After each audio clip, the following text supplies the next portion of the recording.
नमस्कार साथियों, हिंदी स्टेनो बढ़ोत वाले चैनल में आपका हार्दिक स्वागत है। आज की डिक्टेशन रामधारी गुप्ता खंड 2 से प्रतिलेखन संख्या 66 90 वर्ड पर मिनट की स्पीड से होगी। तो आइए शुरू करते हैं। डिक्टेशन शुरू होगी 5 सेकंड बाद। स्टार्ट। महोदय, उदाहरण के लिए खाद्यान्न में आत्मनिर्भरता का वर्तमान स्तर बनाए रखने के लिए भी हमें यह सुनिश्चित करना होगा कि हर साल खाद्यान्न में कम से कम 70 लाख टन की वृद्धि बराबर होती रहे। वर्तमान में अनेक प्रकार की बाधाओं को देखते हुए यह स्वाभाविक ही है कि हम अपने भीतर झांक कर इस प्रश्न का उत्तर खोजें कि क्या अगले 2 दशकों में उत्पादन वृद्धि की वर्तमान दर को बनाए रखने और इसी रफ्तार से बढ़ाए रखने की संभावनाएं उपलब्ध है अथवा नहीं। इसके साथ ही हमें इस बात पर भी विचार करना होगा कि हमारे अनुसंधान का आधार क्या इतना मजबूत है कि इन भावी चुनौतियों का टिकाऊ आधार पर सामना कर सके। भारत सरकार की नई कृषि नीति को देखें तो उसमें यह लक्ष्य रखा गया है कि ग्रामीण भारत में खाद्य और पोषण सुरक्षा बराबर बनी रहे, आमदनी बढ़ाने और रोजगार के अवसर बढ़ते रहे। इस दृष्टि से टिकाऊ कृषि और ग्रामीण विकास के लिए अल्पकालिक और दीर्घकालिक ऋण नीतियाँ कुछ इस प्रकार की होनी चाहिए।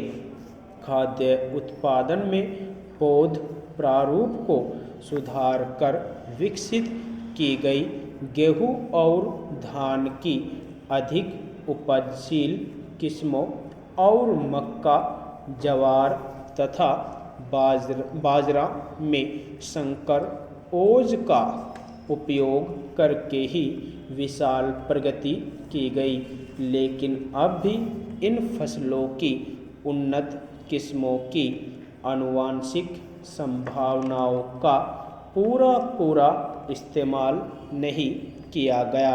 नहीं तो किसानों के खेतों पर और प्रयोगशालाओं के खेतों पर उपज के स्तर में इतना भारी फर्क देखने को नहीं मिलता। उदाहरण के लिए मध्यम अवधि वाले बोने धान की किस्में 6 टन प्रति हेक्टर तक पैदावार दे सकते हैं, जबकि सिंचित क्षेत्रों में इन किस्मों की औसत उपज 3 टन प्रति हेक्टर भी नहीं है। इससे साफ पता चलता है कि बोने धान की उपज संभावना का केवल 40 से 50% इस्तेमाल किया गया। यही बात गेहूं, ज्वार और बाजरा पर भी लागू होती है। यदि उपज को अस्थिर बनाने वाले कारकों को पहचान कर उनका सुधार कर दिया जाए तो इस समय उपलब्ध किस्मों का ही उपयोग करके अगले वर्षों में 2.5 करोड़ से 3 करोड़ टन अतिरिक्त खाद्यान्न पैदा किया जा सकता है। जहाँ तक बाधाओं की बात है, जैविक और अजैविक दबाव 30 से 35% तक उपज तबाह कर देते हैं। यदि किस्मों और संकरों में बाधा का वांछित स्तर दिया जाए और समेकित कीट प्रबंध की तकनीकें अपनाई जाए तो यह हानि काफ़ी हद तक कम की जा सकती है।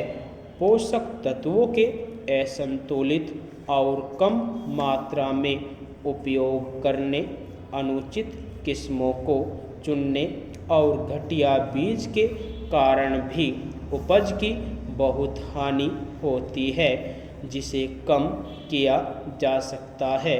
इस तरह उपज का अधिकतम स्तर प्राप्त किया जा सकता है।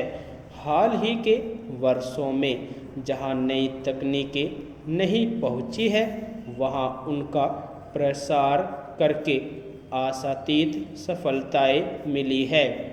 उदाहरण के लिए पूर्वी राज्यों में बोरो यानी बसंत के मौसम में धान के क्षेत्र में विस्तार हुआ है। यदि आपको डिक्टेशन अच्छी लगी हो तो हमारे चैनल को सब्सक्राइब करें तथा वीडियो को लाइक व शेयर भी करें। धन्यवाद।